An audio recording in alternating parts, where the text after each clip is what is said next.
The Tennis Court Oath, 1789. Some revolutions begin with a gunshot, others begin with whispers. But this one began with a locked door and an empty indoor tennis court. Today, I'm taking you to France, the summer of 1789, where a single oath from a group of frustrated delegates would spark one of the most powerful revolutions in human history. Before the oath. France in the late 1780s was a country on the edge. The royal court at Versailles was dazzling. Golden halls, glittering chandeliers, extravagant feasts. But outside those palace walls, the picture was very different. Crops had failed, bread prices had soared, and famine gnawed at the stomachs of the poor. King Louis XVI, a man more comfortable in his hunting lodge than in the chaos of politics, faced a crisis too big to ignore. Decades of war, especially helping the Americans win their independence, and years of reckless royal spending had left France drowning in debt. And so, in desperation, Louis did something no king had done in 175 years.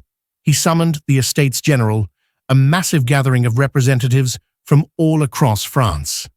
There were three estates. The first estate, the clergy, powerful and wealthy.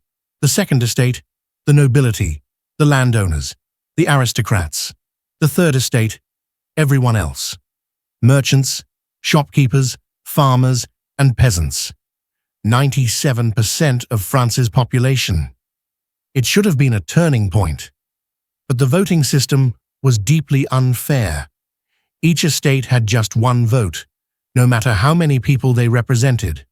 That meant the clergy and the nobility could easily overrule the commoners. For the people of the Third Estate, this was more than frustrating. It was humiliating. By June of 1789, frustration boiled over. The Third Estate declared they represented the nation and demanded that all estates meet and vote together by head count, not by estate. This would give the common people a real voice. The king and the upper estates resisted. Behind the scenes, whispers of a royal crackdown spread through Versailles. Then, on June 20th, it happened. The delegates of the Third Estate arrived at their meeting hall, only to find the doors locked and guarded. Officially, the king claimed he needed the space for preparations. But to the delegates, it was clear. This was an attempt to silence them. They didn't turn back.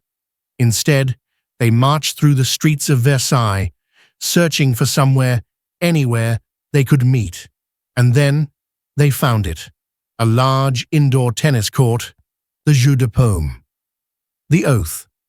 Inside that plain, echoing hall, under the glare of summer sunlight pouring through tall windows, something extraordinary happened.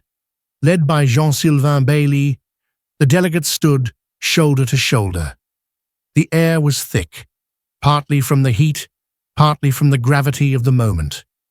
Bailly read aloud the words that would become immortal. "We swear never to separate, and to reassemble wherever circumstances require, until the constitution of the kingdom is established and fixed upon solid foundations." It was a promise of unity, of defiance, and of hope. No army was raised, no shots were fired, but make no mistake, this was a declaration of war against the old order. The ripple effect. News of the oath spread through Paris like wildfire. The people saw it as a sign. The fight for change had begun.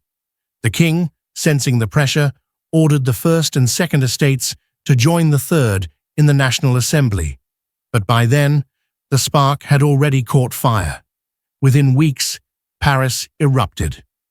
On July 14th, the people stormed the Bastille, a fortress prison that became the symbol of tyranny.